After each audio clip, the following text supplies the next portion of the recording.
우린 스스로에게 짊어진 삶의 무게가 너무 벅차서 힘들 때가 많다. 당신에게 고통스러운 일들이 계속해서 일어나고 있다. 어떤 때는 이 어려운 상황들을 어떻게 헤쳐나가야 하는지 도무지 감도 잡히지 않을 때가 있을 것이다.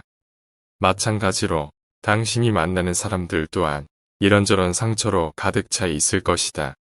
그것은 다른 사람들 또한 마찬가지다. 속 이야기를 하지 않을 뿐이며 모두가 각자의 인생을 힘들게 살고 있기 때문에 우리는 나이가 들수록 만나는 사람들에게 더더욱 친절하게 대해야 한다. 우리는 나이가 들수록 인생이 너무나도 공허하고 고독하다는 것을 깨닫게 된다. 그렇게 대하고 싶은 의도와 달리 어떤 날에는 가족들과 아이들에게 괜히 화를 내고 짜증을 내기도 한다. 하지만 얼마 못 가서 돌아보면 후회되고 미안한 마음이 가득 든다. 나도 내가 왜 이런 말과 행동을 하는지 나도 내 마음을 모를 때가 있다. 내 주변 사람들과의 관계에서도 마찬가지이다. 사람들은 자신의 생각과 다르면 상대방을 멀리하기도 하고 심지어 저렴까지 쉽게 생각한다. 내 생각과 의도를 누가 알아줄까? 고대 그리스 철학자 플라톤은 이렇게 말하면서 나이 들수록 나의 행동과 태도를 조심하고 경계하라고 이야기했다. 남과 교제할 때 먼저 잊어서는 안 될 일이 있다. 상대방에게는 상대방 나름대로의 생활 방식이 있으므로 혼란스럽게 하지 않도록 남의 인생에 함부로 간섭해서는 안 된다는 것이다. 이건 나에게도 마찬가지이다. 그들은 당신에게 관심도 없거니와 나의 사생활을 필요 이상으로 말하는 것은 그건 내 인생에 남을 간섭하게 하는 것이다. 사람은 누구나 이기적으로 다른 사람의 사생활보다는 자기 자신에게 더 관심이 많다. 당신의 사생활이 흥미롭더라도 그것은 주위에 퍼져 심심풀이로 소비되거나 언젠가 나에게 비수가 되어 돌아올 뿐 나에게 이득이 되는 경우는 드물다. 남을 비난하는 것은 위험한 불꽃이다. 그 불꽃은 자존심이라고 하는 화약고에 폭발을 유발하기 쉽다. 이 폭발은 가끔 사람의 생명까지 빼앗아간다. 비판이란 쓸데없는 짓이다. 왜냐하면 비판은 인간을 방어적 입장에 서게 하고 대개 그 사람으로 하여금 자신을 정당화하도록 안간힘을 쓰게 만들기 때문이다. 비판이란 위험한 것이다. 왜냐하면 그것은 한 인간의 소중한 자존심에 상처를 입히고 그의 자존심에 손실을 주고 오란을 불러일으키기 때문이다. 내뱉는 말은 상대방의 가슴 속에 수십 년 동안 화살처럼 꽂혀 있다. 비난은 부메랑이 되어 나에게 다시 돌아온다. 남을 심판하지 않는다면 나도 심판받지 않을 것이다. 사람의 잘못은 그 자신의 인간관계에서 비롯된다. 남의 잘못을 보며 돌이켜 자신을 반성하라. 신이 인간에게 한 개의 혀와 두 개의 귀를 준 것은 말하는 것보다 타인의 말을 두 배 많이 들으라는 이유에서이다. 무심코 내뱉은 자랑이 뜻밖의 오해를 부르거나 상대방에게 질투의 대상이 되는 경우가 많다. 그 상황을 책임져야 하는 사람은 바로 나 자신이다. 그러므로 입을 열 때는 주의하고 또 주의하자. 철학의 아버지 소크라테스는 이렇게 말했다. 무슨 말이든 해라. 그러면 내가 너를 이해할 수 있으리라. 주고받는 말 속에 심리와 성격이 고스란히 담긴다는 사실을 그는 이미 알고 있었다. 말은 한 사람의 입에서 나오지만 천 사람의 귀로 들어간다. 질병은 입을 쫓아 들어가고 화근은 입을 쫓아 나온다. 어쩔 수 없이 약점을 얘기해야 할 때도 결코 전부를 드러낼 필요는 없다. 들려주어도 괜찮은 말이 있고 감추는 것이 나은 이야기도 있다.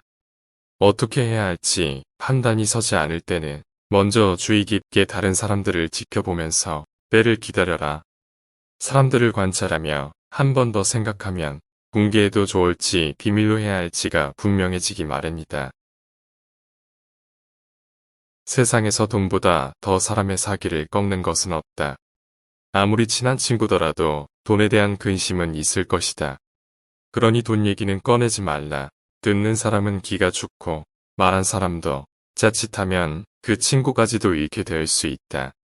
사람을 상처 입히는 것이 세 가지가 있다. 걱정, 근심, 말다툼, 텅 빈 지갑. 이 셋 중에서 텅 빈 지갑이 사람을 가장 크게 상처 입힌다. 다른 사람에게 당신의 목표를 얘기한다면 좋은 결과로 돌아오는 일은 극히 드물다. 그저 그것을 달성하기 위한 귀중한 힘을 낭비하고 버리게 되는 경우가 많고 당신을 질투하는 사람의 반론을 들을 수 있다. 그들은 자신보다 뛰어난 사람이 많아지는 것을 경계하기에 또 나아지려는 사람을 철저히 뭉개려 할 것이다. 아직 시작도 하지 않은 목표를 남들에게 말하는 것은 당신의 목표를 멀어지게 하는 일이다. 현명한 사람은 말할 것이 있을 때 말하고 어리석은 자들은 그것이 무엇이든 간에 그저 말해야 하기 때문에 말한다. 시작은 일에 있어서 가장 중요한 부분이다. 1시간 동안 같이 놀아보면 1년 동안 대화하는 것보다 그 사람들을 더 잘 알 수 있다. 모든 사람의 마음속에 온갖 종류의 새장이 있다고 가정하라. 어떤 새들은 무리를 지어 다른 새들로부터 이탈하며 어떤 새들은 무리를 이루고 또 어떤 새들은 외로이 어디든지 마음대로 날아가기도 한다. 이 새들이 곧 지식이며 우리들이 어렸을 때는 이 새장은 텅 비어 있었을 것이다. 그리고 인간이 이 우리 속에 어떤 종류의 지식을 넣고 보관해 두었다며 그는 지식의 대상이 되는 것들을 배우거나 발견했다고 말할 수 있을 것이다. 이것이 곧 아는 것이다.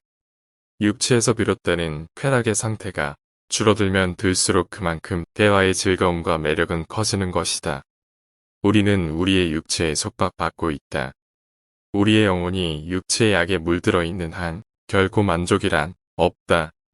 재판관은 자기의 이성의 판단에 의해서가 아니라 타인의 악의 본질을 오랫동안 관찰함으로써 그 악을 배워 알아야 한다. 지식이라는 것은 그의 안내역이 되어야 하며 개인적인 체험이 되어서는 안 된다. 착한 사람들이 일반 문제를 무관심하게 대한 형벌은 악한 사람들의 지배를 당하는 것이다. 사람을 시험해 보려면 모든 재산을 박탈하고 부당하게 대해보라. 재산을 박탈당한 것은 참지만 부당한 대우는 참지 못하는 사람이라면 가까이 두고 잘 대해 주도록 하라.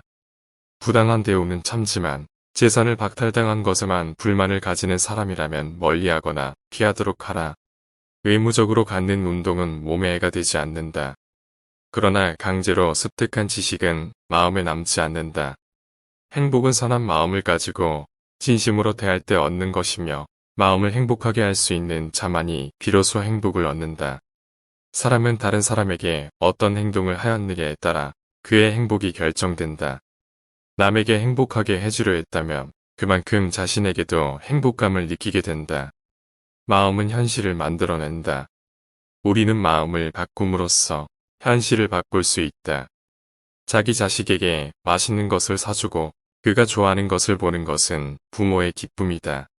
이는 형제 간, 친구 간, 이웃 간, 나아가 낯선 사람 사이에도 공통되는 이치이다.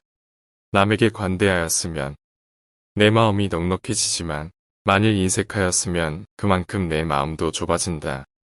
남을 때린 자는 밤잠을 이루지 못하는 법이다. 남에게 친절하고 관대한 것이 내 마음의 평화를 유지하는 길이다. 남을 행복하게 해줄 수 있는 사람이 또한 행복해진다. 사람은 흙과 같은 존재이다. 사람은 다른 사람에게 영향을 공급하고 사람으로서 성장하도록 도울 수 있고 반대로 성장을 방해할 수도 있고 실신시키거나 죽게 만들 수도 있기 때문이다.